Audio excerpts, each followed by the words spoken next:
Hello and welcome. I have got a guest with me today, which is new territory for me and for this channel. I've never done that before, but I'm going to be talking about the stolen stars case from this weekend's Financial Modeling World Cup. And I have with me Harry Gross, who is the author of that case. Harry worked for a few years at Operas, so he knows all there is to know about financial modeling, but he's now switched to being a software engineer at Essential. So he's sort of straddling the worlds between being a real programmer and being a financial modeler, which is sort of the intersection that gave rise to this case. So Harry, welcome and thanks for joining me. Well, thank you very much, and thank you for inviting me onto your channel. I'm looking forward to looking through the case together. Alrighty. So in terms of format, the way we've done it, we're sort of going to break this into two sections. One is just a sort of talkative walkthrough of the first block of the case, and then we're going to dive in particular to the last two questions were a sort of an original departure, so to speak, for an FMWC question, and we're going to spend more time talking about how might you think about those, how might you explore them if you had more time, that kind of thing. So for the first part, I've pre-recorded a video of just me solving the first block of the case. We're not going to follow it exactly. We'll kind of skip along where it's boring and pause to talk about things where we want to dive in, but let me pull that up. Let's see, share screen. There. Oops, that's the case materials. Actually, sorry. Yes, we should probably talk about the case materials just to explain. I don't know, Harry. Do you want to introduce the case? Yeah. So this case is kind of inspired by text classification, which is something that I'm doing at my new job. So what we have here is we have a bunch of reviews. I think originally the data for these reviews was pulled off of Amazon, and we're trying to work out how many stars each of the reviews has. So it might be that the title of the review is a great product, and then the description is what an amazing thing. And we want to build something that will look at that text and say, this is probably a 5-star review, as opposed to a 1-star or a 2-star review. So we've obviously it's based in Excel, so we start off with a simple a couple of models, and we gradually get more complicated as the case progresses. All right, so let me pull up the video. I realized that I've included my face in the bottom of the video because that's how my video recording is set up. So maybe I'm going to be in two different places in this video. That's going to be a little weird and disconcerting, but we'll live with that. So this is the data. So we've got basically one table for 2002 reviews, right, which is basically the training data. So we've got how many stars each of these was given, the summary and the content. And then we've got the same table for 2003 reviews, but without the stars, where we're trying to figure out what the stars would be. So in terms of kind of terminology, this would be labeled data here. And then the 2003 data that doesn't have the stars would be kind of unlabeled data, and you'll need to kind of use the labeled data to get a handle on the unlabeled data in this case. All right. Shall we dive on in? So just before we dive in, I noticed that you've converted these 2002 reviews to an Excel table, which wasn't actually what they look like in the case. Yes. I mean, just for ease of reference, because I guess it's not on screen here right now, but I was answering some of the questions on a different tab, and so it's just kind of ease of being able to kind of refer to individual columns by name from wherever I am was sort of the appeal of that. I guess it makes the formulas very easy to read as well, because you can use the column names in the formulas. Yes. I mean, honestly, I love tables, especially if the table has a kind of short name, otherwise it kind of blows up the formula. But yes, it makes it much easier to read. Like, I'm a fan of named ranges in general, but for something like this, it's just much easier to kind of name the whole table, and then everything else follows from there. Great. Let's get started. All right. So I guess the first couple of questions were just kind of set up. So, you know, what percent of reviews gave 5 stars? It's just counting.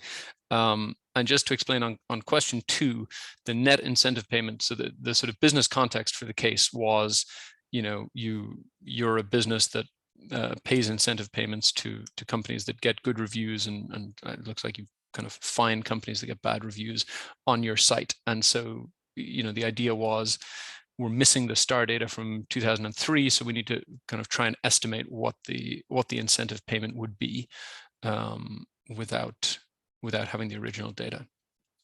And I see you've blitzed through those 2 questions already. Yes, I'm trying to find. Oh, there we go. I just wanted to pause it while we're on the questions, so we can kind of introduce the next block. And do you want to? Yeah, so this question 3 is about estimating information about the 2003 data based only on the words great and best appearing in it. So there are kind of lots and lots and lots of words that appear in the review based just on these 2. Kind of how good an estimate can we get? And actually, this extends all the way down to what's that, question 7? Question 7, I think. Yeah. That whole kind of block from 3 to 7 is sort of one logical unit. And just to mention, there's some nuance in the case around kind of containing text versus containing words in different senses. So, you know, the case kind of describes what rules apply to which situations. So here, for example, we're looking for anything containing the word great. So that could be great or greatly or greater or anything like that.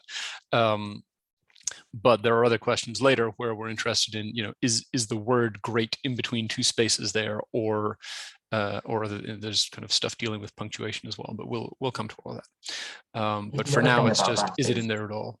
Sorry, yeah, the thing about that is that it picks up things like not great and not best, which you might imagine to be saying it's 5 stars, sorry, as 1 star, but actually it'll get picked up as something which makes it more likely to be 5 stars in this case, I think. Yes, one of the many difficulties with trying to deal with human language. And by the way, just something you and I talked about before, but just while it's up here, I'm looking at it. One of the big challenges with trying to predict this data is it's so heavily 5-star. Like 60+% of the reviews are 5-star to start with, and so it's sort of, you know, just predicting everything is 5-star would be 62% correct. So it's you know, there's an element of a kind of challenge on how do you even improve upon that. That's one of the points that makes some of the later questions quite difficult, and I think we'll talk about it in more detail when we get to there. But just before we resume, these questions 3 to 7 are actually based on Bayes' rule, and I believe that you made a video on Bayes' rule not that long ago. Yes, well, I made a video on naive Bayes classifiers, because when I looked at the question description for this question, I thought that's what it was going to be about, and I was like, I am going to be so ready. I even had my like lambdas that were going to simplify everything predefined, and then of course it was not radically different, but different enough that none of that was any use to me. But I did learn a bit about Bayes' rule and some basic machine learning, so that was interesting. All right, so let's dive. I'm just going to jump ahead a little bit so we can see. So here I'm just adding a column to say, you know, does it contain great or best? Or actually, sorry, I skipped over. I've added another column here, and that is worth mentioning. So we're interested in, as Harry mentioned, there's both a summary, a sort of headline or whatever, and then there's the content of the review, which is kind of longer and has more detail. For this question, and again, you got to be careful because, you know, there were nuances. Some questions related to one or the other or both. But for this one, we're interested in, does it appear anywhere? And so one of the first things I did was just combine them both into one cell so that we don't have to search in them both. The other thing that I did, which is important here, is I wrapped all of that in the lower function to make it all lowercase. So you can see here, for example, it's capital G, good variety, da, da, da, da, da.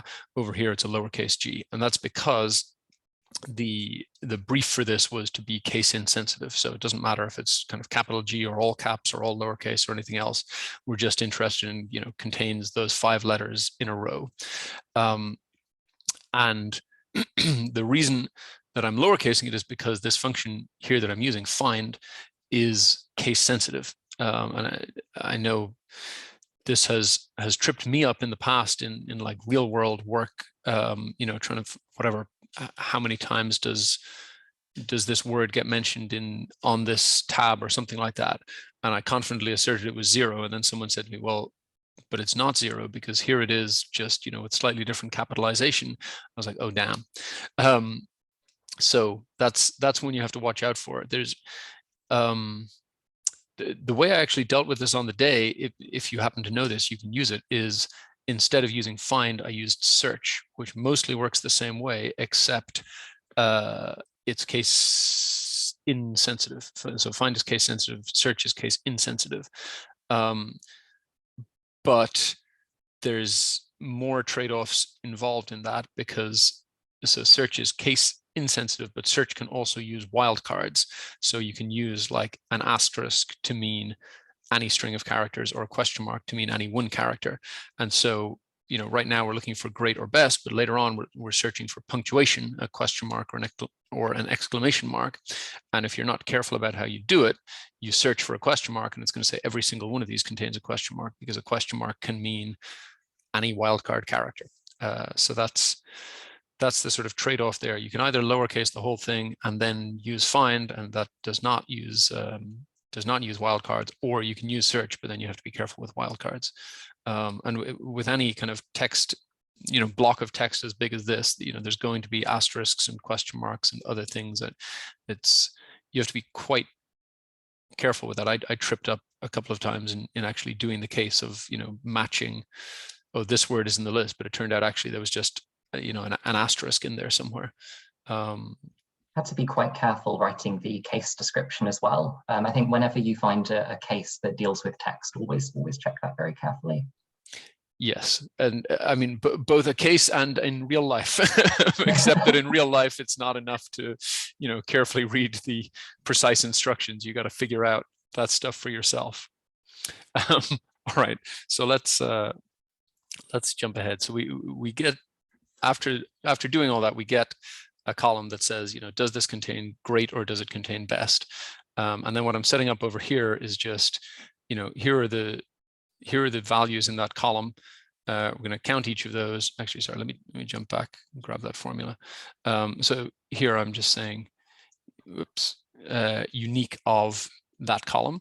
And you might say, well, by the way you've set it up, it's only ever going to have true or false in it. But the reason I set it up this way is because, and again, this is kind of benefit of hindsight. Obviously, this is not me doing it on the day, but because I know that we're going to have to split it up on other columns later. So the idea is I'm setting it up so that everything is just referencing that column, and then I can just do a kind of find and replace or update the formulas to point to a different column, and it'll split it up in a different way. So yeah, so here we're just kind of saying how many of each of those are there with a countif. I forgot to asterisk it. And then we've got, the number of stars up at the top. So we're just going to do a countif to figure out how many of each combination. So in other words, yes or no for contains great or best, and 1, 2, 3, 4, 5 star. And this is how many reviews fall into each of those. And then I'm just going to divide by the row total, and that's going to give me the percent of reviews that are each number of stars. So true is contains great or best. So in other words, 3% of reviews containing great or best are 1 star. So, those are the sort of not greats of the world, but 76% of them are 5 star. And if they don't contain great or best, then it's 13% 1 star up to 52% 5 star.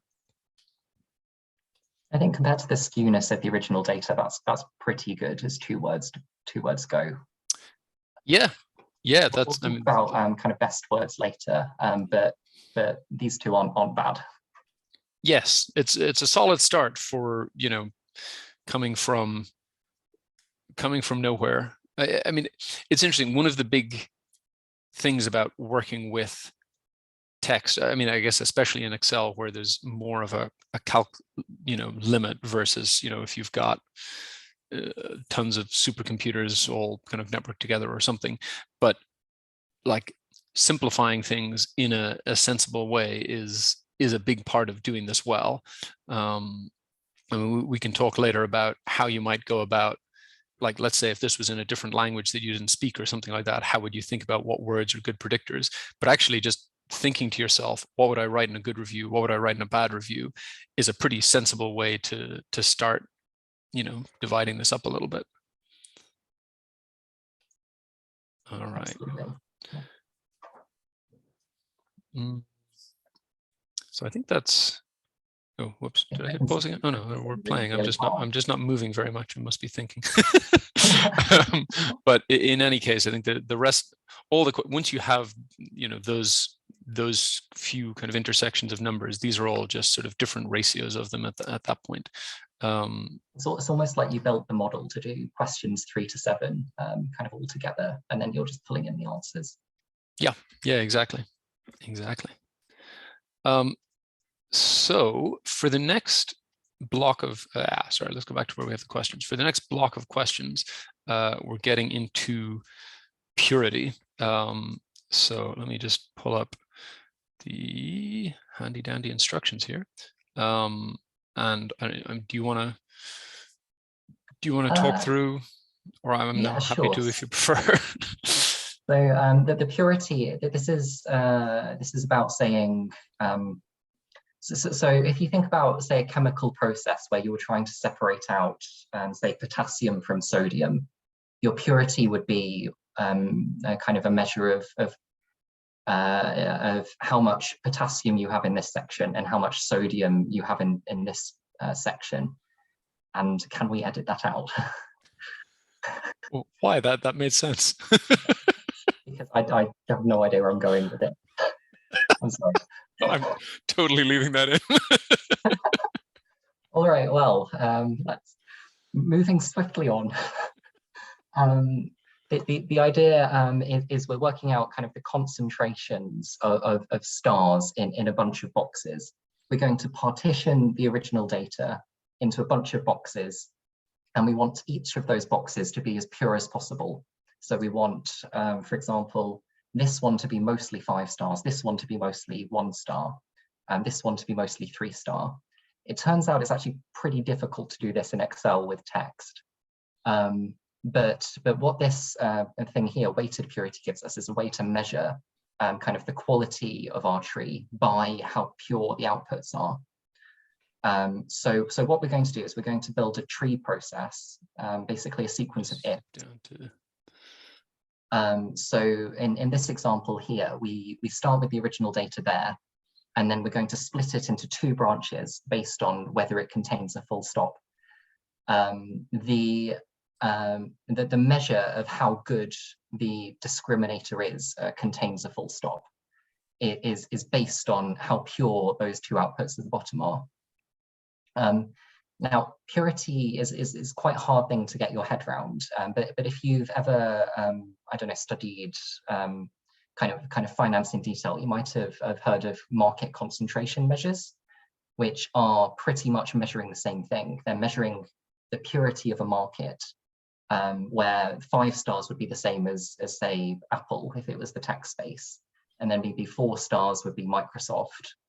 Kind of the purity of the market. If the market is dominated by a couple of things, that's quite a pure market. But if there's a lot of competition, it's not a very pure market. So I actually had never heard of purity in this context, but I recognized the Herfindahl-Hirschman index, I think from some economics stuff that I read back many years ago. But this, because I think this is something that regulators, at least here in the US, actually use to say, okay, well, if these 2 companies combined, then the concentration index for this market would go from here to here. And as far as I remember, there are actually kind of explicit hurdles of, like, if it's going to go above 1800, then that has to trigger some additional review, or if it's going to go above 2500, or like there's sort of specific hurdles to say, you know, this is what makes it kind of very concentrated, this is what makes it super concentrated, whatever, I don't know. So in this case, what we're trying to do is split the market up into 5 different monopolies, effectively. Yeah. But one thing I really love about things like this is simple mathematical tools just pop up everywhere. So we see this in chemistry, we see it in financial markets, and we see it here in data analysis. Yeah. So I guess, well, why don't we flip back over, and we can kind of talk about some of the data as it's coming together. So where was this is, oh, sorry. Yeah. So actually maybe worth talking about this piece. So I hadn't realized I was on a separate tab. I thought we had gone backward in the video, but so over here, this is now in the unlabeled data. So this is kind of the end of that last section was basically an application of that to say, okay, we're going to add this same, you know, contains great or best yes or no column to the unlabeled data, and we're going to try to estimate how many 5-star reviews do we think are in there. And the way you do that is basically by grabbing kind of these numbers here. So in other words, given that a review contains great or best, what's the probability that it's 5-star? Well, it's 76%. And given that it does not contain great or best, what's the probability that it's 5-star? It's 52%. And so basically we can go to the unlabeled data. Sorry, now I've gone too far.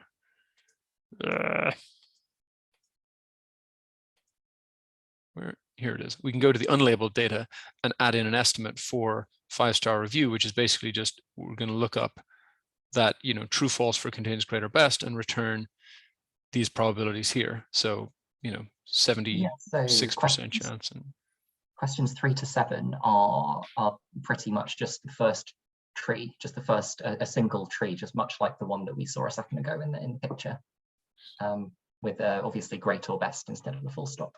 Yep. And so now we bring in, you know, the purity as a way of testing, you know, has the tree got better or worse? And then we're going to start adding more branches. So first things first is the purity, which I don't know why oh, okay. Yeah, I guess we're just counting all the stars.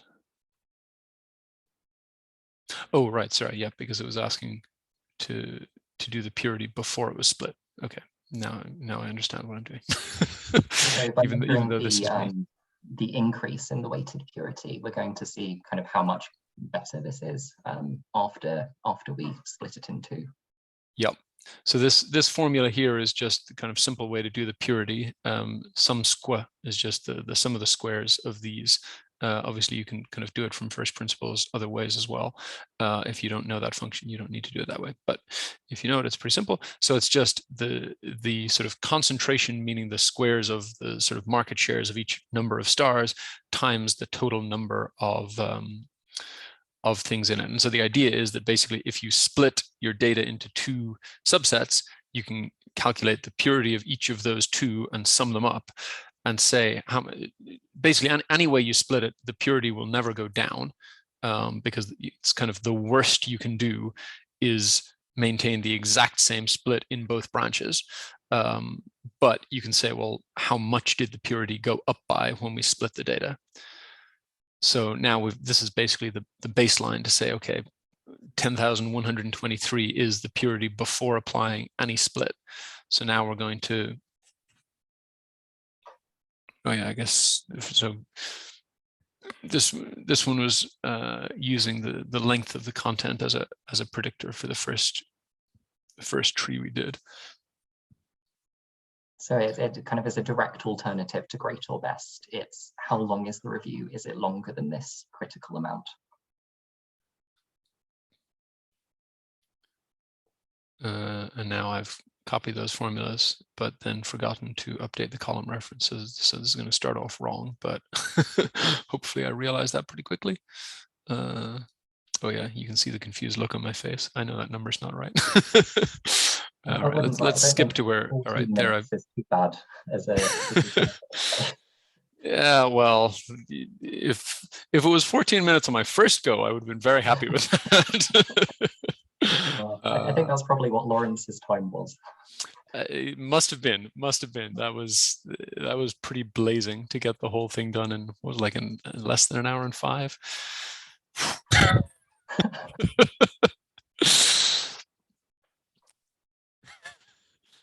Oh yeah. So for this one, we've basically the question first asked you to figure out, using this one branch tree or one node tree to say, is the length of the content less than 300 or 300 or more? How much does that increase the purity? And then the next question was, what length is the best predictor of the best thing to split on to maximize the purity? So as you can see, I'm just kind of testing 6 values, which were the 6 answers to the multiple choice. Obviously, if you want to kind of do this in the real world, you would need to, consider more than just those 6 values. Although I guess you might not necessarily want to try every single number either, because then you're probably overfitting some quirks in your data. But maybe you look every 10 or something. But in any case, that's a top FMWC tip: is if the question looks very hard, that you can check the 6 answers quickly. Yep. Don't help our competitors, Harry.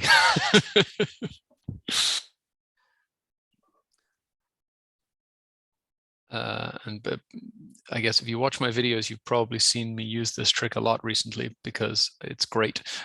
But in the good old days, we would always, like you could kind of find the max of a range and then look up that max back into the range to find whatever, what's the number here that corresponds to the highest value over here. Now with XLOOKUP and the ability to say exact match or next smaller thing, you can just look up some very large number, or depending on the context, some small number or 0 or whatever, and say I want, the next larger item to find the smallest thing, or the next smaller item to find the largest thing. So that's just, marginally more efficient than the old way. So now we're getting into a tree with more layers. So let's just hit a pause there for a second. So basically we're saying that the first tree was, split by the number of characters. Then we optimize the number of characters, say, okay, 328 is the best you can do. That gets you slightly higher purity. And then split on that, and then split each branch of that by whether it contains a question mark or an exclamation mark, and see what happens to the purity then. So the way I've set it up, again, there are lots of different ways to do this, but the way I've set it up, it all drives off, one column, which is, where are we in the tree? Like what branch is this? So here, for example, I've basically just concatenated them together. So this is, true for the length of the content and false for it contains a question mark or an exclamation mark. I guess go ahead. One of the great things about that is it's basically in binary now, so that you can very easily convert this to an integer and then convert it back to a tree. Yeah. And I was going to say, like, one of the, if you were using this in the real world, concatenating trues and falses together is probably not the ideal way to do it, versus either 0s and 1s, or, possibly something a little more human readable, that's, whatever, test A 0, test B 1, test C 0, test D 1, or whatever. That kind of becomes relevant if, it's not always the case that, you split on one thing and then you split every sub branch on another thing, and then you split every sub branch on another thing. It actually comes up later in one of these questions that sometimes you'll say, well, only split the left branch further on this other thing. Maybe you have something that's a really good predictor of 5-star reviews, and then within that you want to split further, but it's not relevant to split the more negative reviews further, or something like that. There are lots of different ways you might want to do it. So this thing of mashing trues and falses together is not it's not industry grade best practice, let's say. But the good thing is that we have the setup here in a kind of pretty flexible way. So I can just kind of take it down here. I'm just going to find and replace. And again, this is sort of the beauty of the named ranges is, or sorry, of the table names is, every column in this table is just referred to as table name, square brackets, column name. And so in all these formulas here that pull out the unique things in the column, that count the number of times each one of those happens, that does this whole block of, countifs, those all just reference the column by name. And so if I just do a find and replace, content length with punctuation tree, then everything. Yeah, and the other great thing there is tree, you don't have to put dollars in the formula, because you use the name, it just works. Yeah, absolutely. Yeah, the frequency of having to use dollars between tables and dynamic arrays, I feel like it's going down and down. So this is an example. The next question is basically saying, so we get, we split on the length of the content, and then we split each of those on whether it contains these punctuation marks. And then for one side of the tree, for the ones where, I don't remember, it's either where it's short or long, I think it's where it's short content, then we also split on great or best. So what I'm doing here is just saying, if it's long content, then just give me the same as before, i.e. content length plus punctuation. Otherwise, give me that plus great or best. And then the next step is sort of same again, which is we just have to kind of find and replace the column name. So we're going to replace punct tree with combo. To be clear, this kind of really nice design wasn't handed to you in the case. This is something Dennis come up with afterwards that makes it a lot easier. Yes. Yeah. I mean, I feel like it's a huge part of, of having a happy life as a modeler in general, is being able to come up with, and actually I remember that the case notes mentioned it on more than one occasion, that, you might want to think about a scalable way to build your trees so that you can do this. I don't know if I made it quite as neat the first time around, but it was definitely something like this. So then we can figure out the purity of that, and you can see, like, as the splits add, so that it started off as, just over 10,000 purity. It's not moving up leaps and bounds. If you think about, like, the maximum possible purity, there are 24,000 things, and if you split it up so that everything was 100% concentrated within whatever branch you were in other words, if you had a magic tree that just said 5-star, 4-star, 3-star, 2-star, 1-star, then your purity would be 24,000. But the nature of language data is that, you can't ever split it perfectly. But we will talk about ideas for coming up with better trees later.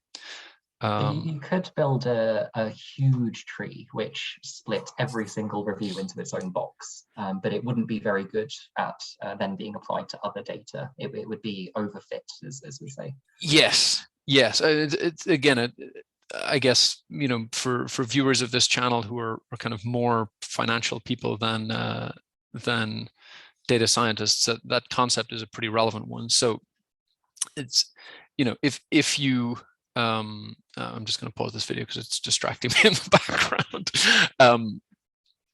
Yeah, like Harry said, if you kind of overfit your model and say, okay, well, if it contains, Alessi garlic breadsticks, then it's got to be a 3. And if it contains, if the summary is exactly equal to amazing marinade, then it's got to be X. It's like, you'll look great on the training data, but it won't translate well because, either your branches will be so narrowly defined that, your unlabeled data won't fall into any of the branches. In other words, if you had a branch that was like each unique combination of summary and content, well, probably almost none of those are replicated in the unlabeled data. So you might just not have a miss, but also you might just be,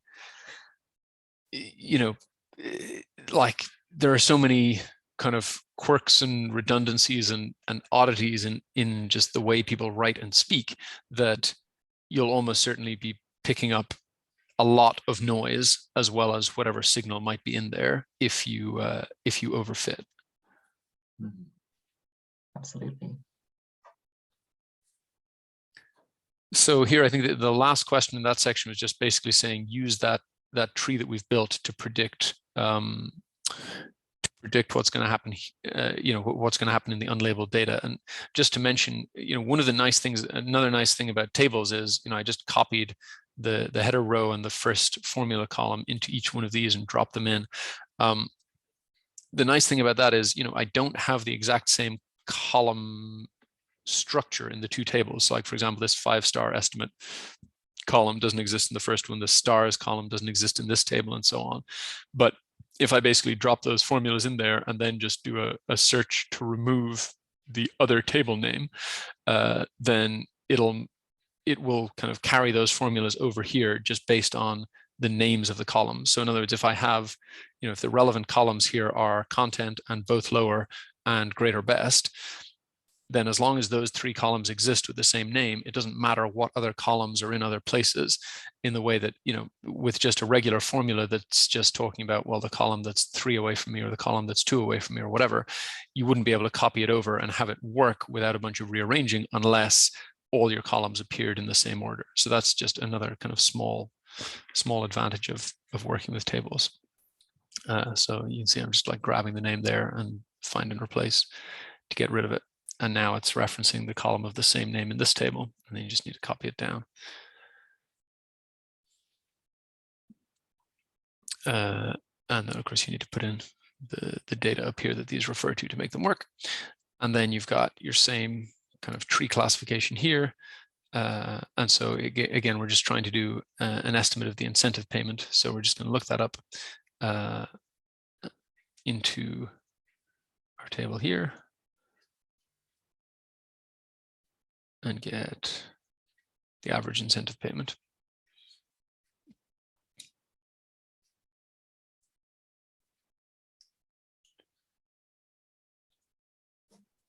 Okay, so the last 3 questions before we get to the open-ended one, which is going to be the most interesting bit, were around unique words. Harry, maybe you can kind of talk a little bit about the process leading to this, because I know that this started out as a considerably more challenging section than it ended up being, right?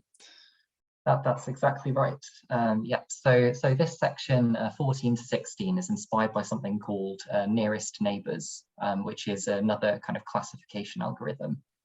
The idea is you put your unlabeled data in the space of your labeled data, and you say what is nearby. So in this case, it would be which reviews kind of have similar words, and then looking at that small collection around it, you say which is most common: 1-star, 2-star, 3-star, 4-star, 5-star, and then you'll say this unlabeled review probably has 5 stars because the ones kind of near it have 5 stars.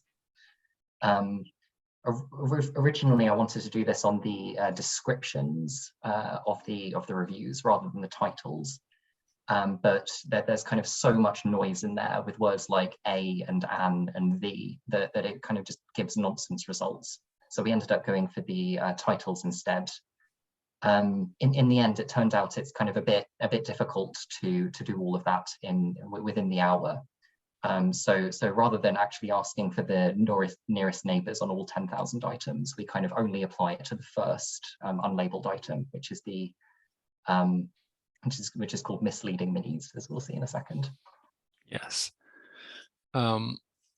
So I guess first, just a quick word on, the question was around number of unique words. And again, as I mentioned, the kind of case description is sort of quite careful about the nuances on this. For the purpose of this question, a word was just defined as anything appearing between spaces. So for example, you see, misleading with a full stop for Harry's benefit, a period for my American viewers at the end is considered a different word from misleading without any punctuation or from misleading with an exclamation mark, but is not considered a different word from, misleading with a capital M or something like that. And That's so, true for sorry, 14 and 15. And then in 16, we strip some of that punctuation out. yes. So yeah, you can basically use text split to kind of pull out all the words, and then unique to deduplicate that. And I think there's a then very interesting point here, just while we're on this formula. So one thing that I spotted when I was making this case, and one thing that I think might have tripped a lot of people up, was how the unique function works with columns yes. versus rows. I don't know if you wanted to talk about that a little bit. Oh, I didn't want to cut you off. There was a moment of recognition there I'm just because, not yeah, confident that we'll get it the right way around. oh, fair enough, fair enough. So yeah, the unique function by default looks at unique rows in an array. And so if you give it whatever, this review text in three different, like in a horizontal row input, and ask it unique of that, it'll say, well, there's one unique row and here it is, it's the review text.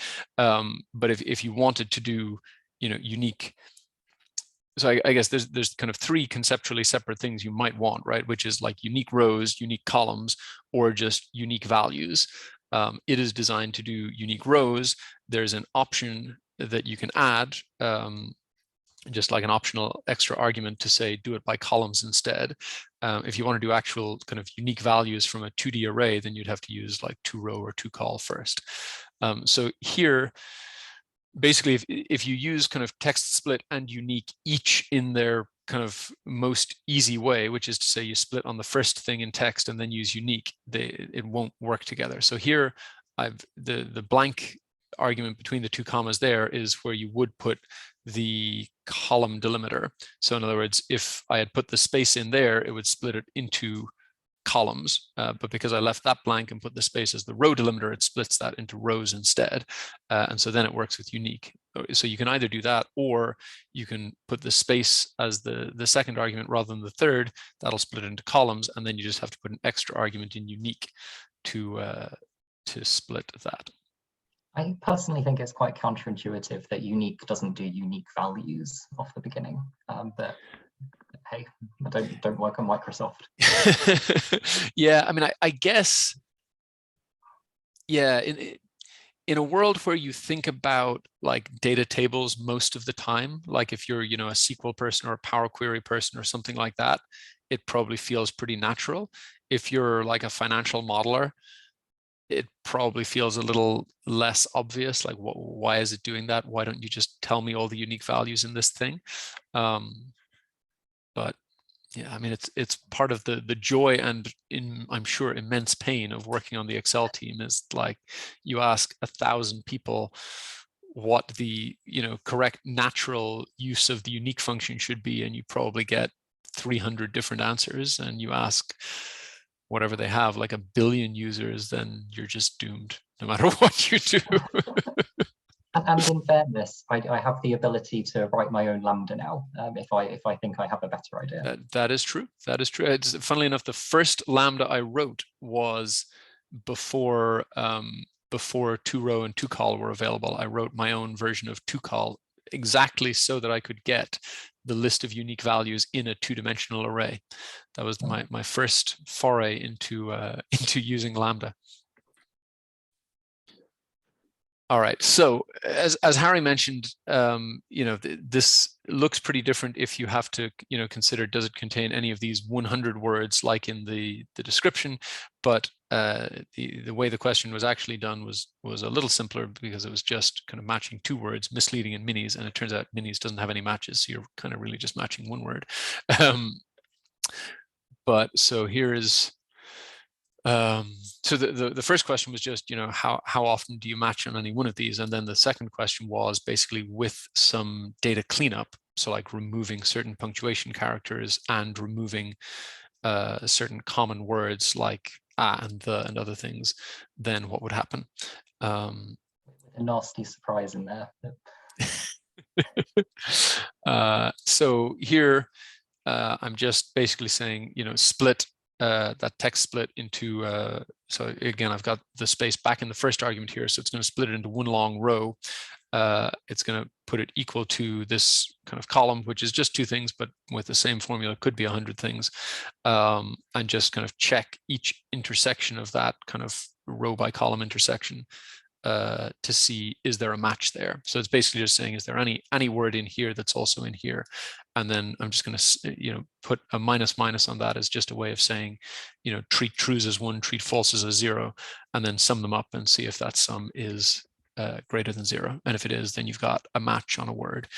And I mentioned earlier on that, you have to be careful about, the nuances of the question. Here I've done it wrong because I referenced the combination of summary and content. So now I have to fix that and point it just to the summary, and then hopefully it gives the right number. You've solved the harder version almost, just already with that. Yeah, so I made the same mistake on the day, and so again, I guess the let me just pull up the actual question file so I can point to the right bit. I think it was this one. So just to explain so first it was just, does it contain misleading or minis? And then the second question was, strip out these characters and then strip out these words, and then kind of try again how many have a word overlap. Now, because the question ended up being simplified to just kind of matching on these two words, and neither of these two words was in the stop word list, what I didn't realize until after was it actually made no difference at all to the answer whether you stripped all these words out. So I did it, but if I had been a little bit smarter, I would not have done it.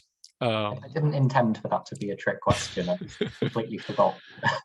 Yes, that's. I mean, that's the joy of these things, right? So okay. So last little bit here is basically kind of do the same thing, except instead of doing it off the summary text, I'm going to do it off the summary text with the characters stripped out. When I was stripping out the characters, I didn't remember that the question mark was a wild card, as we were talking about earlier. Yes. So were you doing find and replace or something else? I was doing find and replace. I basically copied the two columns over and was just stripping out the punctuation with the find and replace. And when I replaced the question mark, suddenly everything disappeared. After about 5 minutes, everything disappeared. Oh yeah, I guess suddenly is probably the wrong word when there's that much data.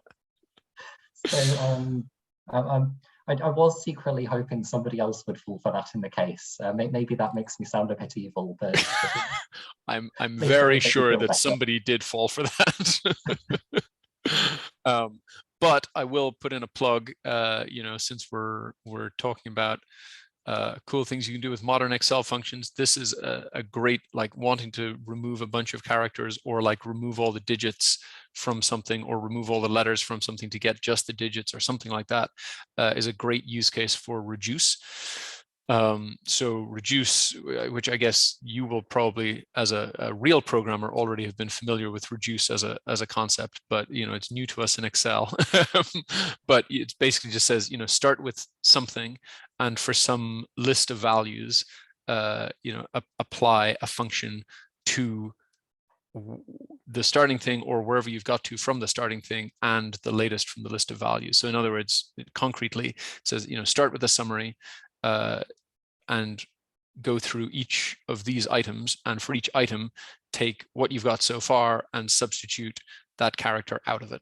So basically the starting point for the next substitute will be the one where you've substituted out the full stop / period, and then the comma, and then the question mark, and so on. So it just kind of does them all in one go in a pretty flexible, or I guess scalable kind of way.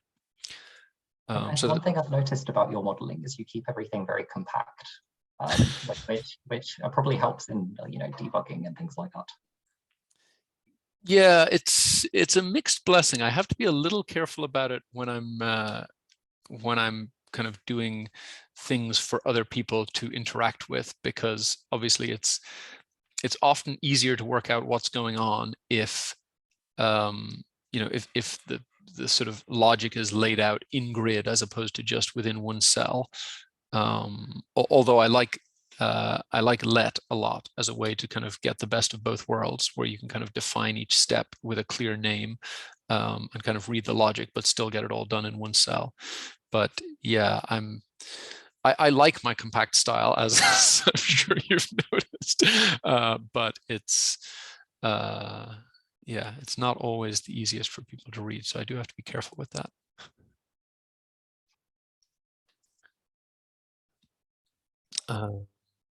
Anyway, that's kind of all there is to show in the video. Oh, actually, sorry, no, one other thing, which is that I made a bit of a screw up here. Let's see, oh yeah, here. So when you strip out the characters, there are a few reviews that the summary is only a series of removed characters. So when you try to the output of your reduce is an empty string, and when you try to text split an empty string, it throws an error. So I had to work around that a little. I think I ended up just adding a space at the start of this. It's the kind of bug that's really hard to anticipate until you've actually gone and done it. Yes, very much so. Anyway, that's kind of all there is to show in the video, really. I mean, there were some kind of specific questions here, but it sort of turned on, can you identify, when these words come in? So I'm gonna close out of that. And Taylor, why don't you introduce the last couple of questions, because that's a fun topic. Yeah, the last couple of questions were particularly cruel. They were inspired by Dim's video, actually, of a previous case that I've made called the social network. And in it, he was talking about how all of the numbers are very small, and therefore it's hard to know whether you've got the right answers. So the final two questions I designed to make it very, very difficult to know whether your answers were correct or not. Very difficult, meaning completely impossible. I think within an hour, I think completely impossible is pretty accurate. But fortunately, FMWC quite generous with marking them, which is good. So the first of the two questions is estimate the full incentive payment on the 2003 data. The thing that's really tricky about that is that the 2003 data, it has a very different shape to the 2002 data. There are kind of significantly less 5-star reviews per gram, right? But the density of 5-star reviews is much, much lower. And because all of the kind of machine learning type methods that you apply as part of the case rely on that prior initial distribution kind of as the base, they tend not to give great answers. And the second one was even more difficult because it asked about 3-star reviews. And it's very difficult to decide what's a neutral review versus what's, for instance, a 2-star or a 4-star review. Yeah, I mean, it's funny that you say neutral, because of course, I was thinking about this, that the data is so hard to predict because it's like almost all 5-star reviews, and yet the same companies that kind of would be analyzing this data are the same ones who seem to really push that, the neutral position is 5 stars. Like, if it's an Uber or an Airbnb or something, and you say 4 stars, there's you sort of get the pop-up being like, what went wrong? This is a disaster. It's very much encouraging you to think of, well, if there's not a specific problem, that's 5-star, and if you're unhappy, that's 1 star. And it reminds me of GCSE, well, kind of the exams that you do when you're 16 to 18, particularly in kind of humanities, where you'll write a very good English essay and you'll get a 19 out of 20. because people are so reluctant to give full marks. I think kind of these companies enforce an explicit bias when you're doing the reviews or answering the question, or maybe it's a marketing thing as well. I don't know. Yeah, it's interesting because, well, anyway, I'm getting too philosophical, off on a tangent. But the interesting thing about it is, so specifically trying to predict how many 3-star reviews, like if you get the right set of words, you can get a pretty good prediction for, if it contains awful, terrible, disaster, want my money back, whatever, that's probably a 1-star review. And if it contains amazing, best ever, greatest, superb, blah, blah, blah, blah, blah, that's probably a 5-star review. But like you said, what is a 3-star as opposed to a 2-star or a 4-star? That's very, very, very difficult. So Dim and I have spent a little bit of time a little bit looking at these last 2 questions, and I think we've gotten somewhere with the first one, with the incentive payment, but we kind of haven't really gotten anywhere with the second one. Yes. What should we show first? Do you want to? I guess let's maybe start with some of the more pedestrian stuff and get to your super. Yeah, let's start with super thing after. trees that you were making, because they're similar to the case. Yes. So let me just pull this one up. I probably do not want to have more than one of these open at a time, so I'll close the other one down. But of course, these are also all just big files, so it'll take a second, but it's coming. So I guess my kind of immediate reaction when I got to this question on the case was, we had done a few trees on sort of, where are my words? We had done a few trees on like just, a couple of like 2 punctuation marks, 2 words, and 1 length. And, if you had a lot of time to sit around, you could probably, do some brainstorming or just go to ChatGPT and say, what are 100 words that you might put in a positive review? What are 30 words you might put in a negative review? But so what I was thinking about was, what's a more systematic way to find words that have good predictive power? And so this was my kind of first attempt at doing that. So one quick thing is, I have a little lambda in here to clean the text. This is basically a more extreme version of the, stripping out the handful of fixed characters. I basically took out everything that is not a letter, replaced it with a space, which has some odd effects. Like, so for example, here, 8 and month you're becomes. Not sharing your screen. That's terrible. Thank you. Okay, try that again. So what are we looking at here?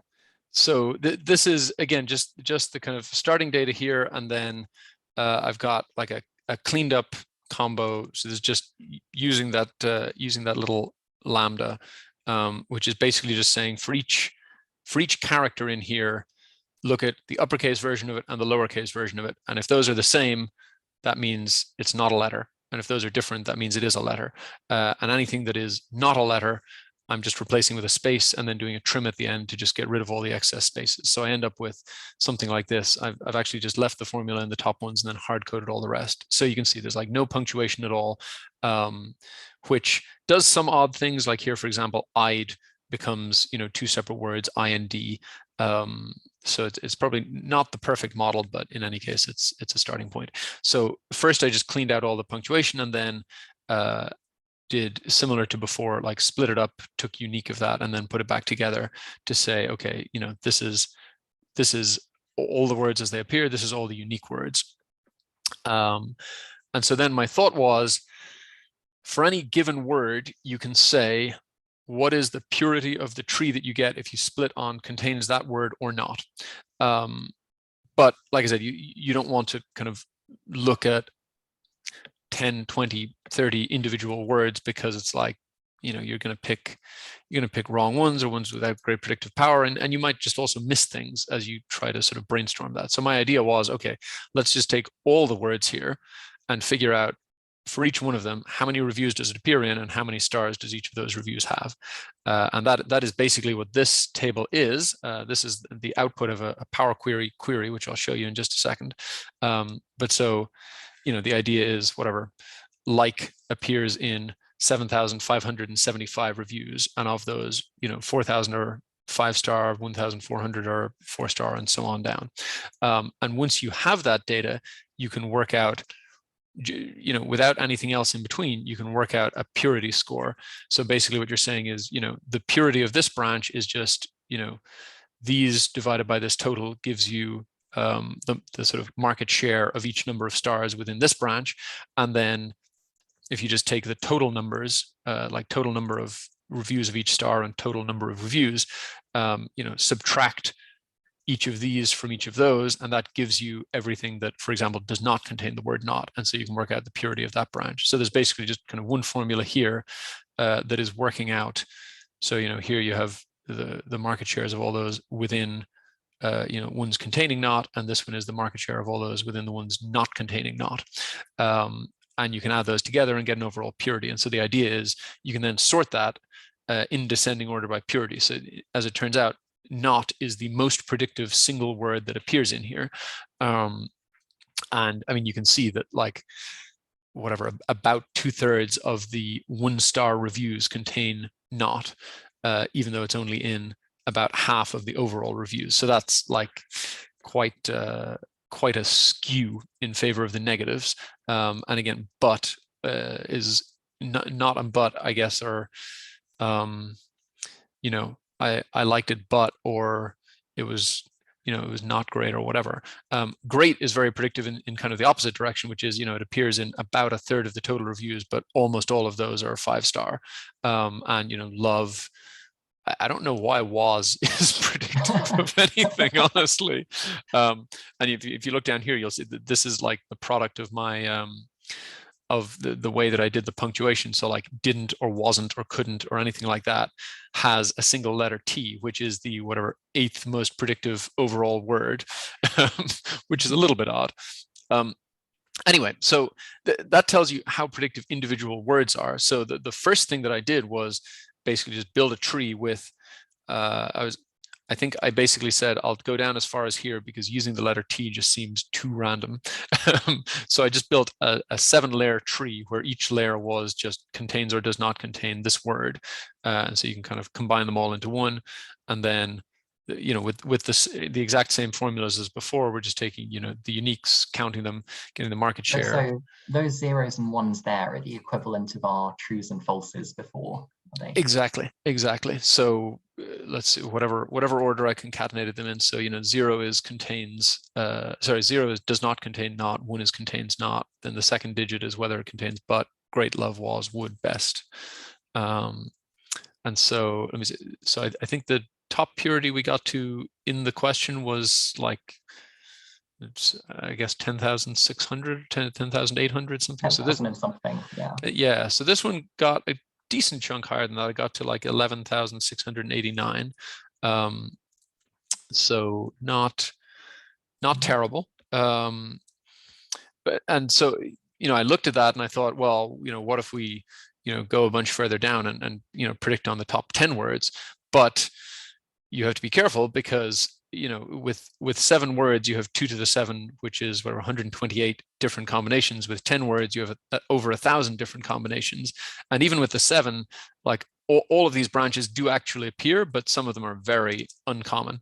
So for example, there is reviews that contain best and would and was and love and great and exactly one of but or not. Out of the 24,000 reviews, there's exactly one each of those two. So this is kind of back to the point about overfitting. If you break it down any further than that, 2 things. One is you're almost certainly overfitting where you have the categories. And the second thing is not all your categories are going to have any data in them at all. And so you'll probably have categories appearing in the unlabeled data that don't appear in the labeled data, and you can't make any prediction at all. But even that's probably a smaller problem versus the kind of overfitting on the ones you have. So, 7 is probably about as many layers as you could get away with there. So I think in practice, if you were building one of these trees in the real world, what you would do is you would kind of prune the branches off once the number of items gets below a certain size. And that keeps it kind of computing quickly and prevents this overfitting in kind of the real world trees. Yep, makes sense. So let me just quickly show the last version I got to, and then I'm quite interested in how you worked out the most common words, because there are, I imagine, millions of words. Oh, sorry. Yeah, I forgot to show the query. Beg your pardon. Yeah, let me do that. There are, in fact, I think there were 1.4 million unique words. So not totally crazy, but enough that you could not fit, one in each row of an Excel file and still be within Excel. So yeah, sorry, I forgot about that. Let me show you the queries. So data, where's my queries and connections?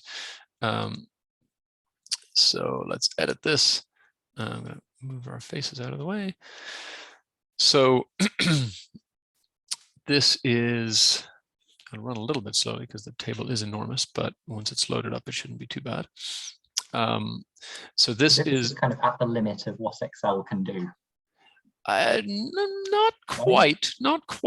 Like this query runs in a few seconds. I have a number of queries files that I work on at work that take minutes each to run, but still work healthily and reliably. I mean, just to give you a sense, I remember one of the first things I did when I was like learning about Power Query was I grabbed all there's a bike share scheme in New York City called City Bike, kind of the equivalent of the Boris bikes, if they're still called that. That's what they were called when I was there.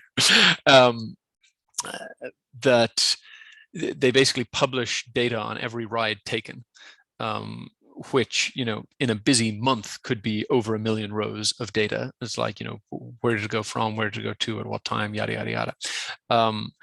And I remember I grabbed like all of that data when it had been going for like a few years. So by the time you put it all together, it was tens of millions of rows, and Power Query was quite able to kind of work with that. So it's, yeah, don't underestimate it. But so anyway, this is just kind of grabbing the table, same as before with the clean combo, unique words. There's a bunch of other things that I added later, but I don't know why it always puts in a change type step, but never mind. So I'm only, whoops, I thought I had changed this to remove other columns, but no, anyway, so I've added other columns since I made this. So it's just removing a fixed set of columns. There's a bunch of stuff in here I don't need, but basically I was stripping it down to the stars, the number of unique words, and I just put in a review number from 1 to 24,000. And so the idea is we're going to split the list of unique words by row. So in other words, this first row will become whatever, 150 rows, and each one of those will repeat the star and the review number. And then we're going to group by unique word by stars and figure out how many distinct numbers are in this column, and that's how many reviews that appears in. And that is, so first, that's just here. And just, to give you a sense, this is all kind of very much in the UI. So we just, go to split columns by delimiter. Now I'm in the middle of a thing here. So it's asking me, do I want to insert a step, which I won't actually do. But so here. Am I right in saying that this is kind of what Power Query is good at, is data analysis, kind of tasks like this? Yeah, exactly. This is very much what it's meant for. So, you just say split by space at each occurrence and split into rows. I'm going to hit cancel because I've already done it. But so you end up with this. And again, it's probably because I had cut out all the columns except these 3, but now it's got a bunch of other stuff in there that's going to make it run a little bit slower. But you can see it's not that bad. It gets there. So in other words, all these rows are review number 1. And then you get down to review number 2, kind of word by word. And then what we do is we group it. And so we're going to group by the number of stars and by the unique word, and we're going to count you can do distinct counts in Power Query, but because we started off with unique words, no review number will appear more than once in any combination of stars and unique words. So that's not necessary. So in other words, now we can say, okay, there are 1,686 4-star reviews containing the word good.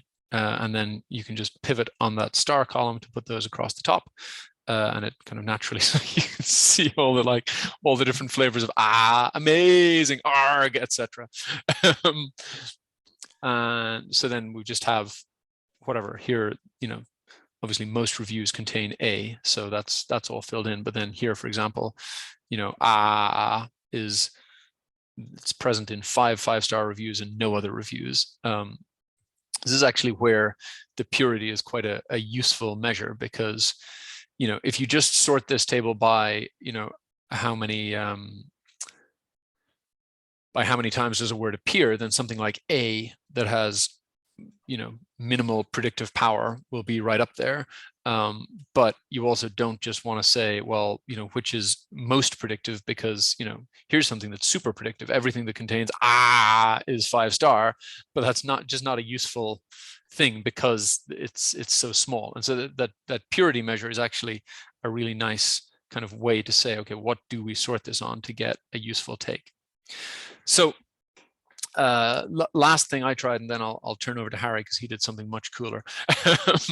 So my idea was basically, of these 30,000 unique words that come out here, let's take the top 100 or so, and let's look at which ones are the biggest signal boost for a given number of stars. So the way I thought about that was, take the percentage of 1-star reviews in this not population divided by the percentage of 1-star reviews in the baseline population, and it's 50% more likely that a review containing not will be 1-star compared to the overall population. It's 58% more likely to be 2-star. It's 61% more likely to be 3-star. It's only 25% less likely to be 5-star, which again just goes to show you how many reviews are 5-star. And so my thought was basically to say, first, I want to basically group these into what are the 10 words that are most predictive of 1-star, most predictive of 2-star, 3-star, 4-star, 5-star. The challenge with that is obviously, like you can see here, some words overlap. And so basically my idea was, first I'll classify each one by where it gives the biggest boost. So for example, not, I would only use for 3-star because it gives the biggest boost there. And then among the ones that give the biggest boost to 3-star, I'll take the top 10 by the size of the boost. And so there's like a bunch of kind of workings here to do it. But basically what you end up with is, these are the words that most boost the probability of a 1-star review, the words that most boost the probability of a 5-star review. And it's, at the extremes, it kind of makes sense, right? Awesome, highly, amazing, wonderful, delicious, excellent, best, perfect, loves, love, refund, worst, disgusting, through, return, and so on. The middle is kind of weird. I guess you can kind of wrap your head around okay being most predictive of 3-star. I have no idea why both carbonated and carbonation are very predictive of 3-star, or relatively predictive, I should say, because 3-star reviews are kind of the hardest thing to predict. One that we had kind of talked a bit about was stars is very, very predictive of a 4-star review. And I kind of looked at a bunch of the reviews that had it, and it's almost always somebody saying, I would have given 5 stars, but ... So there's some interesting things going on there. But so basically for each one of those, I did the same kind of idea to say, does it contain any of these 10 words? And just to kind of give you a quick sense, I looked at, how often, what proportion of the things that have a match on one of the 1 boosters are 1% versus the overall population. And it's like under 9% of the overall population versus about 50% of this. So in other words, a kind of 41% percentage point increase. So for all of these, you get a kind of 10 percentage point or more increase, which is pretty good. But you can see 5, it's hard to get that big a boost because it starts off at 62%. So, getting 16 percentage points more on that is pretty good. And you can get very predictive of 1-star with really negative words. But even with the words that are most predictive of them, 2 and 3 and 4 star reviews are still rare among those sets. But in any case, so I then kind of built a combo of those 5 things in the same way, and built a tree off that. And that was the highest purity I was able to get to in a tree, which was in the kind of mid 12,000s. So yeah, I guess that also illustrates just how difficult that 3-star problem at the end is. How many reviews have 3 stars? Even with kind of all this very precise work, it's still very, very, it only is slightly better than some of the other techniques.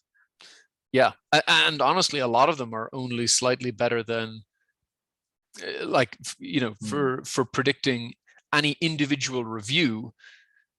It's very hard to predict it's going to be 5-star because most reviews are.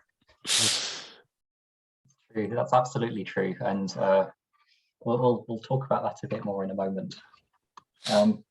So do you want to turn it over to the supercomputer? I'm about to share another model. I opened it on my other PC because I was worried that it might take too many resources away from the Zoom call. So I'll just take a second to make sure that I'm sharing that. That is the wrong mouse.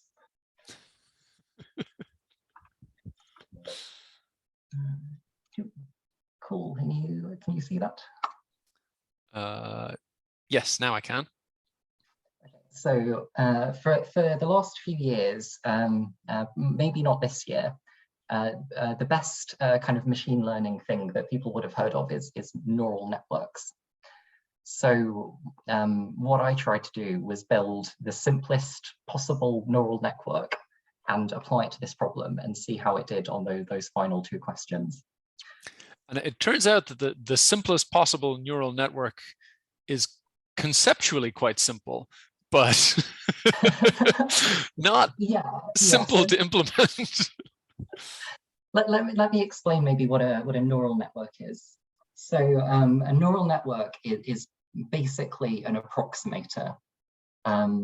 It's an estimator, right? So what you might be used to doing in Excel is kind of estimating, I don't know, returns or something like that. The returns might be kind of somewhere within this range. But when you're using a neural network, instead of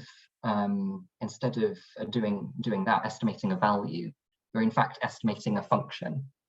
So in this case, we're estimating the function that takes in the text of a review and says, how many stars does it have? So we're imagining kind of that there's this magic function out there which will always tell us exactly the correct number of stars. And we're trying to reproduce that by kind of approximating that function, building that function up. So what I've got here are 350 different parameters for that function, which are called kind of the weights. And what will happen to these is they'll weight these words kind of up or down for kind of each number of stars. So the positive... Out of curiosity, how did you pick the words? It wasn't as fancy as your way, but I did something very similar to what you did. So I kind of looked at the top reviews and I said, okay, I'm seeing this word appear a lot. And I kind of included it if it made the weight of purity go up. And otherwise I didn't include it. So that's how I've picked kind of, here are the kind of positive words. And then after a while, you get to some negative words and then some neutral words at the end. It's like so turned out to be pretty good. Not as good as Dim's ones though. So the way we approximate this function is we basically create a function with a lot of different degrees of freedom. And then we send it kind of in the direction of this function that we're approximating. So here are 350 degrees of freedom. And here are another 5 degrees of freedom. And we're going to combine those with the words. And then we're going to kind of add them all up in a way. And what that will do is it'll give us the number at the end. So what's going on? The number at the end meaning a measure of how close you've come, right? Yes, that's exactly right. So you'll take in this review here, you'll convert it to this kind of set of ones and zeros for are these words included or not. You'll then multiply them by these weights. and these weights and these weights and so on. So to kind of narrow down that group of 70 to 5 parameters. And then what you do is you apply this kind of non-linearity to it. We don't need to go into too much detail on this, but we apply a function to it and then we add it up. And this gives us a prediction of how many stars the review has. So in this case, it's predicting that it has 3.34 stars. And in fact, it has 4 stars. So it didn't quite get that one right. I feel like it's a little harsh that you just marked that wrong. So it's close-ish. Yeah, so the way I set this neural network up is not actually trying to get the best accuracy. It turns out if you did try to make it get the best accuracy, it would basically just predict everything as 5 stars, except for a couple of the very worst 1-star ones. So it's kind of not that interesting. Interesting. So it's yeah, I guess it's quite important that you pick sort of the right loss function. That's interesting. What I had in mind was question 17 about the incentive payment, and you get something like 30 cents for a 1-star, minus 30 cents for a 1-star, minus 20 for 2-star, and it kind of goes up almost linearly like that. So what this neural net is doing is it's kind of hedging its loss. It's saying, okay, I think this is 5-star, but if it might be 3-star as well. And if it does turn out to be a 1-star, I'm going to be kind of punished. I'm not going to be close to what I'm approximating. So it hedges its bets and kind of goes somewhere in the middle between what it's not sure about. So for this one, it thinks, and there's a chance it's kind of, it probably thinks it could be a 4, but it also could be a 1 or a 2. There's a good chance it could be a 1 or a 2. And so I'm going to hedge my bets and go for 3.34. And by kind of choosing a different loss function here, you can make it, for instance, try to match as many as possible and get that 5-star and 1-star one. Or you could kind of punish it further if it's 3 off or 4 off, and it will hedge its bets even more. Or you could reduce that punishment and it would kind of maybe get it right a bit more often, but also be further off on when it's way off. So in this case, it only gets 53.45% accuracy on the training data, which is what it's supposed to be really good at. But it's very bets, and you can use that and it translates well to the unlabeled data. The way that this is kind of the technical bit of how it approximates the function. You work out an amount to add to make this loss function better. The loss function is just kind of the difference between the estimates and predicted. So this is kind of a technical bit. So if I paraphrase, and you can probably tell me if I'm getting this horribly wrong, but my sense is you've got your sort of 70 inputs, and those go into a sort of linear function, which then gets kind of scaled to sort of a probability of, or something like a probability of each number of stars. And then you figure out how far off the mark is that. And then you can figure out, basically get a sort of rate of change of that in any of the 350 different variables, and then try to kind of move in the right direction. That's exactly right. So you work out the rate of change of this loss function as we look at all the parameters. And based on how that rate of change varies as you vary those parameters, you can work out which direction makes this number go down. And kind of because it's the difference between predicted and actual, the lower that is, the kind of the better this is as an estimator. So making that go down is kind of good. It means it's getting accurate predictions. Sorry. So what I actually didn't run that on all 24,000 2002 pieces of data, because I wanted to test how it would do on items from the same distribution, as well as from the 2003 distribution. So it turns out that the same distribution gets 1.2289 and the different distribution gets 12363. So it's really not that far off. And that's a very good sign that we're not overfitting or underfitting, where we're kind of getting pretty accurate hedged bets based on the text and then kind of nothing else. Yeah, I mean, considering what you were saying about, like, the 2003 data has quite a different distribution, like the fact that it's getting not massively higher error on the unlabeled data, it seems like a very good sign. Yeah, and we'll see that translate into a very good incentive payment estimate as well. Now, obviously, we're not getting kind of exact predicted numbers here. So what I did to work out the incentive payments is I said, okay, if we're predicting this is 2 stars, then this is around the chance that it's actually 1 star. This is the chance that it's around 2 stars. And this is the chance that it's around 3 stars and 4 stars. I basically assumed kind of a normal distribution, which is what you'd expect on average.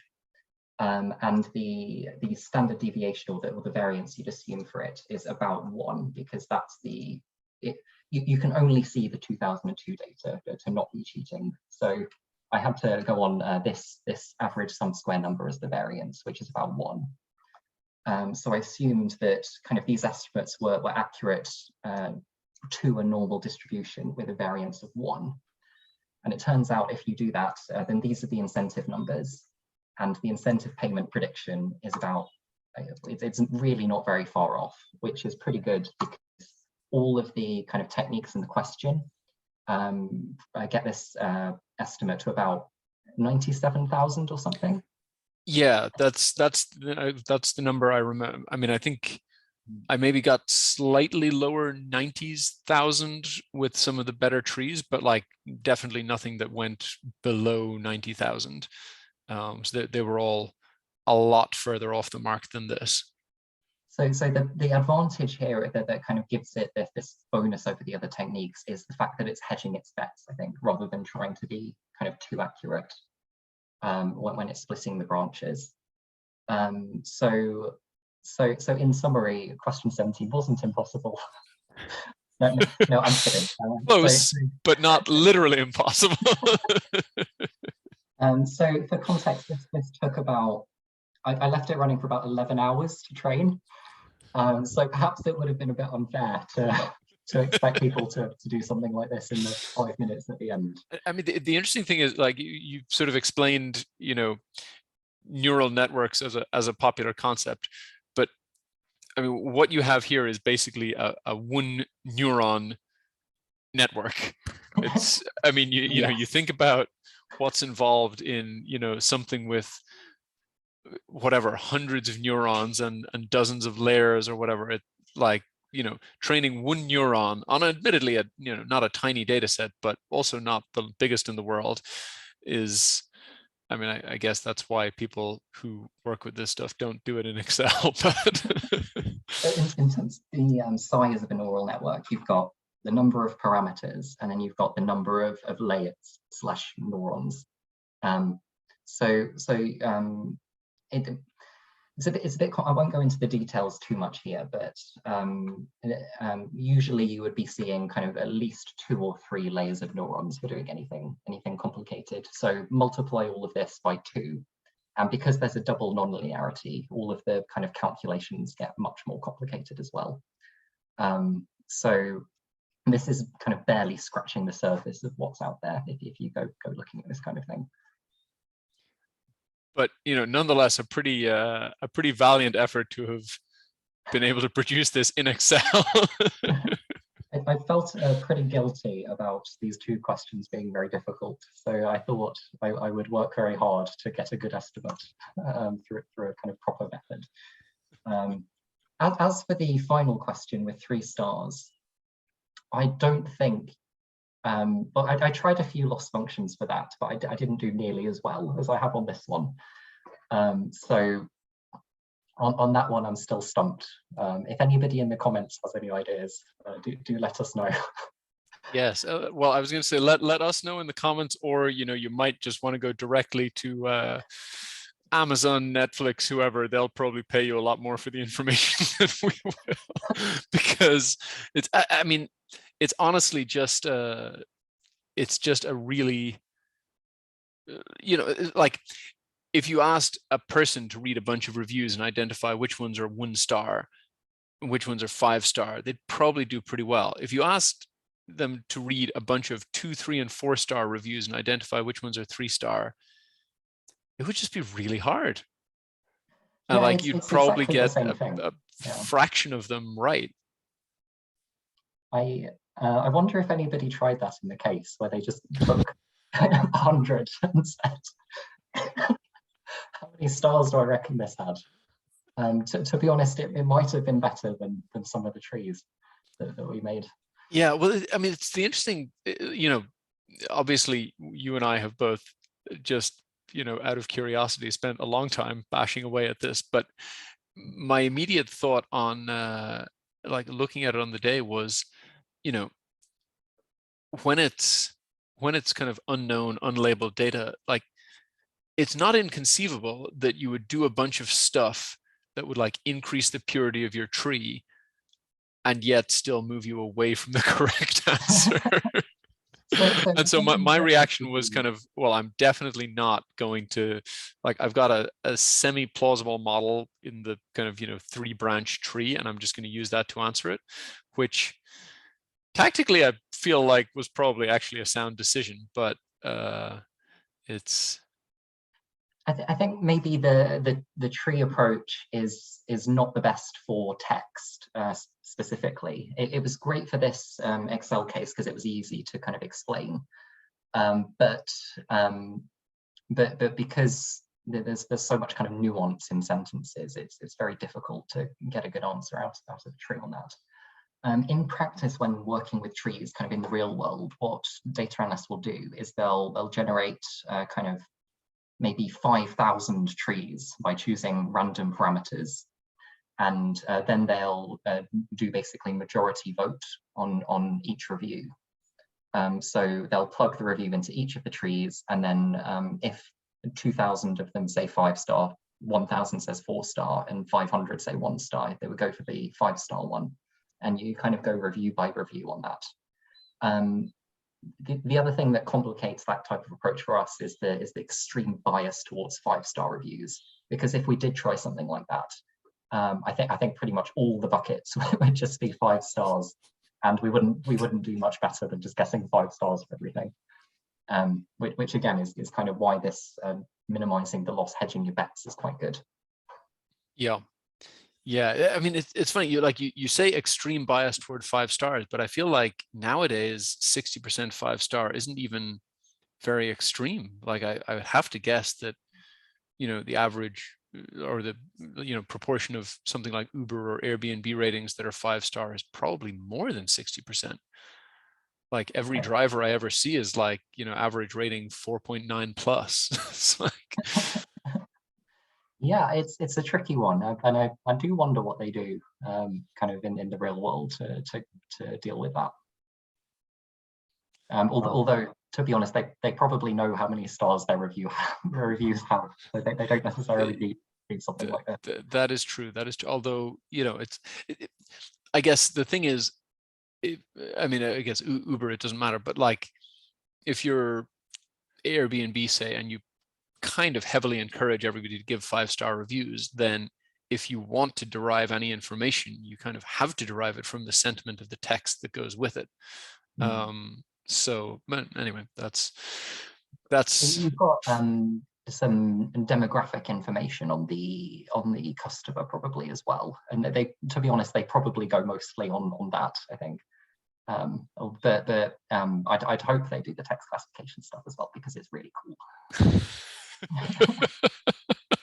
And speaking of that, this week we had the announcement and release of, say it with me, GPT-4. Oh yeah, exactly. Which is also a cell reference. Think about it like that. And in the real world, if you were trying to classify these stars, what you would do is you would query some kind of large language model like that, and you would say, here is the text review, how many stars does it have? And it would give you a nice answer. So one of the inspirations for this case was basically the big hype around ChatGPT and AI. I thought it would be fun to do a case about something that's the state of the art for. Nice. I don't know how fun people found it on average, though. Probably not that fun. I enjoyed it. I mean, I, you know, probably my experience of the cases live is always like slightly frantic. Gotta go. But you know, I still enjoyed it. Well, that's good to hear. That's good to hear. Yeah. I guess that is about it. I didn't start my timer at the start, but we've definitely run for a long video. Should have made this a live stream, shouldn't we? No, because then it would be even longer. It would be like, oh, look, somebody commented something. Let's talk about that too. It's good. I had a good time. Did you have a good time? I did. I mean, it's, you know, it's a very different vibe from my usual video of me diligently solving a problem, but it's quite interesting to make it interactive. I wonder how many people will have made it to this stage in the video, but you know, if you have, hi. I'm really hoping that Zoom doesn't say file too big when you try to say this. Yeah, that wouldn't be ideal. Yeah, well, thanks again for having me on your channel. I had a really good time. Yeah. Thanks for joining me. This was a lot of fun. And I am gonna